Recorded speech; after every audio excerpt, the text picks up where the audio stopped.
La litanie contre la peur dans le film Dune, c'est ça.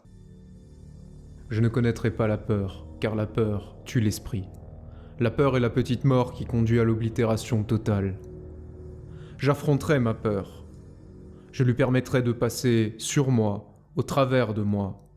Et lorsqu'elle sera passée, je tournerai mon œil intérieur sur son chemin.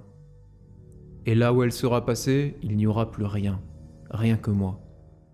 Alors cette litanie, elle sonne bien et elle parle d'un thème qui nous concerne tous. Elle parle de la peur. La peur qui peut nous paralyser, la peur qui peut nous bloquer dans notre vie, la peur qui peut nous faire prendre de mauvaises décisions, la peur qui peut nous faire faire des choses qu'on regrette par la suite. Bref, la peur qui peut nous gâcher la vie. Ne connaissant pas du tout l'univers Dune, la première fois que j'ai entendu cette litanie, c'était au cinéma quand j'ai vu le film. Et quel film grandiose. J'ai adoré la mise en scène, la photographie, les décors, les costumes, la musique, bref, tout y est. Et quand j'ai entendu cette litanie, je me suis dit, ok, là, il y a vraiment quelque chose. Et après le film, j'étais encore dedans, et cette litanie, elle m'est restée en tête. Et j'y ai beaucoup repensé les jours suivants. Et j'étais partagé dans ma réflexion entre me dire que cette litanie, ça faisait partie d'un film, c'était du cinéma, c'était fait pour faire joli, c'était fait pour bien sonner.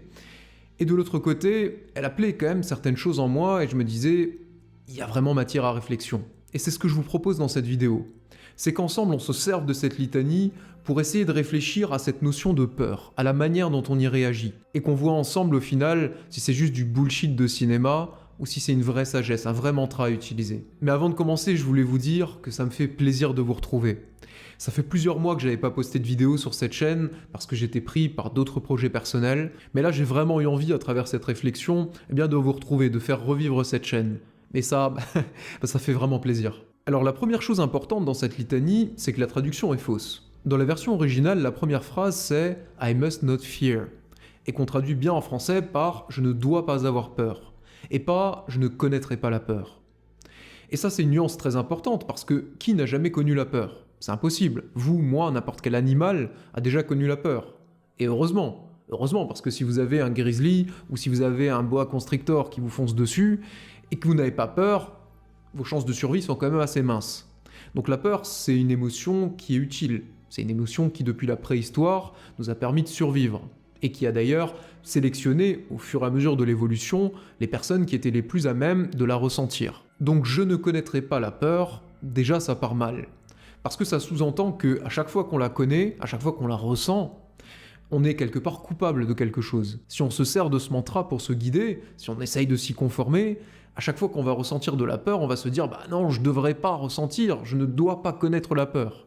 Mais si, bien sûr que tu dois connaître la peur. Bien sûr que si. Simplement, tu dois pas la laisser gagner. Ensuite, la peur tue l'esprit.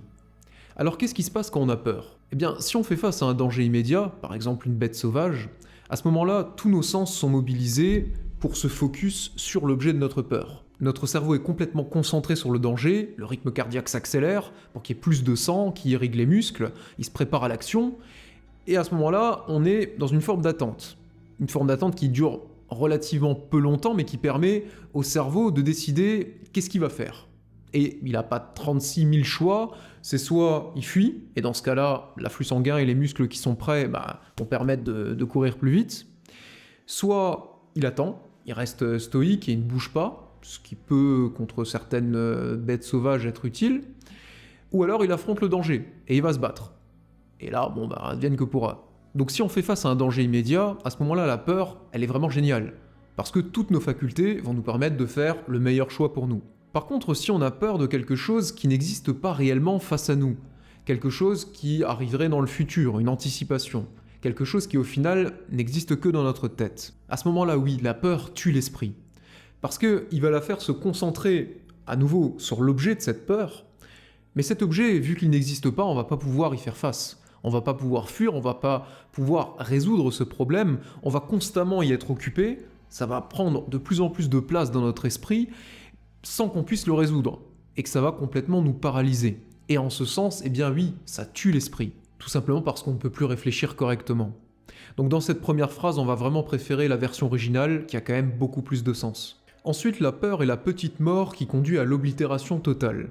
Alors déjà, on va casser un tabou, oblitération, on est tous allés le googler, Je vous évite cette peine, ça veut simplement dire un effacement progressif, une disparition petit à petit. Dans cette phrase, le mot « petite mort » est vraiment intéressant. La petite mort, ça serait la mort de notre esprit, la mort de notre réflexion, donc la mort de notre liberté de penser, alors que la grande mort, ça serait la mort de notre corps, le moment où le cœur s'arrête et où c'est le blackout total. Mais au fil des jours, en y réfléchissant, je me suis posé une question. Et je me suis dit qu'au fond, est-ce que le fait de perdre notre liberté de penser, notre capacité de réfléchir, est-ce que c'était pas ça la grande mort? Est-ce que l'oblitération progressive de notre corps, qui s'appelle tout simplement le vieillissement, ça serait pas la petite mort, mais que de l'autre côté, le fait de perdre ce qui fait notre humanité, ce qui fait notre différence par rapport aux animaux, ça serait pas ça la grande mort? Et là-dessus, j'aimerais bien avoir votre avis. Qu'est-ce qui, selon vous, fait qu'on est vivant? Est-ce que c'est le fait d'avoir un cœur qui bat, d'avoir des organes en état de marche, de pouvoir respirer, parler, bouger, bref, que nos fonctions vitales soient assurées? Ou est-ce que c'est le fait de réfléchir, de penser, de conceptualiser, d'avoir conscience de nous-mêmes, de notre vie, du temps qui passe, etc. Bref, est-ce que c'est notre esprit qui fait qu'on se sent vivant ou est-ce que c'est notre corps, le fait que notre cœur bat? J'ai vraiment hâte de lire vos réponses. Ensuite, la litanie dit « j'affronterai ma peur ». Et là, il y a quelque chose qui me convient pas, parce que en affrontant sa peur, ça veut dire que quelque part, on est en lutte avec nous-mêmes. La peur, elle est provoquée par notre esprit. Donc si une partie de nous lutte contre une autre partie de nous, on peut pas être en harmonie. Quelque part, on est en train de se battre continuellement, et il y aura un côté ou l'autre qui va gagner, mais quoi qu'il arrive, il y aura des dégâts. Alors que si on accepte notre peur, si on lui permet de passer sur nous, au travers de nous, comme dans la suite de la litanie, à ce moment-là, c'est complètement différent. Parce qu'en lui permettant de passer sur nous ou au travers de nous, ça veut dire qu'on l'accepte. Ça ne veut pas dire qu'on l'affronte, ça veut dire qu'on lui dit « vas-y, coule ». Comme de l'eau qui coulerait sur nous, on lui permet de nous traverser, mais sans forcément y rester, sans forcément s'y installer. Elle est juste de passage, elle est juste là. Mais ne pas l'accepter ne résout pas le problème, ne pas l'accepter ne la fait pas disparaître. Justement, en l'affrontant, on y pense encore plus. Si je vous dis, ne pensez surtout pas à un chat bleu, qu'est-ce qui vous vient à l'esprit? Un chat bleu. Mais ne pensez surtout pas à ça, hein. Vraiment, mettez toute votre énergie à ne pas penser à ce chat bleu. Vous ne le voyez pas, ce chat bleu. Maintenant, qu'est-ce qui occupe votre esprit? C'est l'image d'un chat bleu. Et vous êtes en train de lutter avec cette image pour la faire disparaître, puisque la consigne initiale était de la faire disparaître. Et qu'en plus, avoir un chat bleu à l'esprit, c'est pas très intéressant. Et là, c'est exactement la même chose. Si avec cette peur, on l'affronte, on lui permet de rester encore plus, on lui donne une place au travers de nous. Alors que si on l'accepte, on la laisse couler sur nous et au travers de nous. Puis la litanie dit « Et lorsqu'elle sera passée, je tournerai mon œil intérieur sur son chemin ». Et là, c'est très intéressant parce que qu'est-ce qu'on appelle son œil intérieur? Si vous avez déjà médité, ou tout simplement si vous êtes déjà posé en fermant les yeux et en regardant un petit peu ce qui se passe à l'intérieur de vous, en laissant les pensées venir et en vous concentrant sur votre corps. Eh bien, vous avez quelque part regardé à l'intérieur de vous-même. Mais regarder à l'intérieur de vous-même, ça suppose quand même une espèce de séparation entre les deux. C'est-à-dire qu'il y a une part qui observe et une part qui est observée.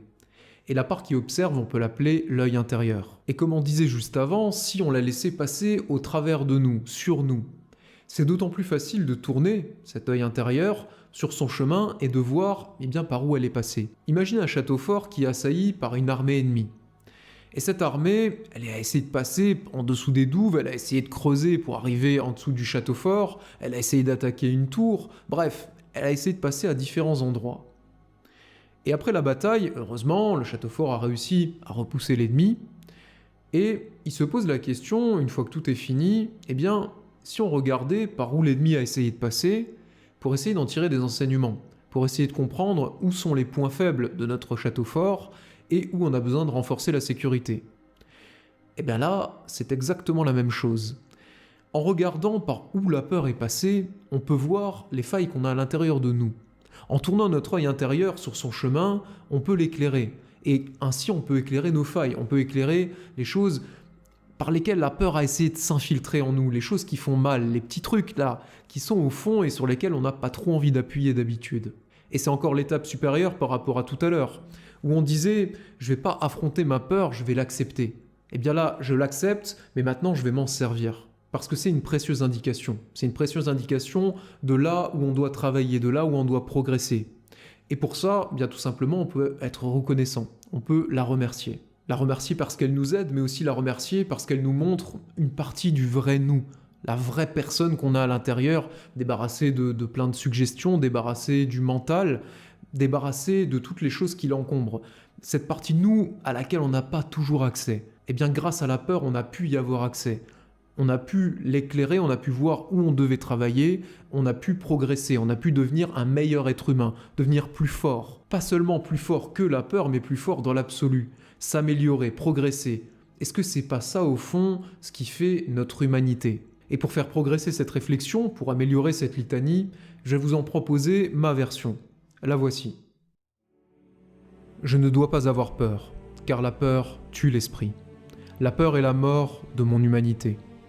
Quand elle viendra, j'accepterai ma peur. Je lui permettrai de passer sur moi, au travers de moi.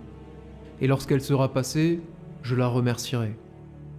Puis je tournerai mon œil intérieur sur son chemin. Son passage m'éclairera sur moi et sur mon chemin. Et en parlant de chemin, je suis ravi d'avoir fait ce petit bout de réflexion avec vous et j'espère qu'on a encore un long chemin à faire ensemble.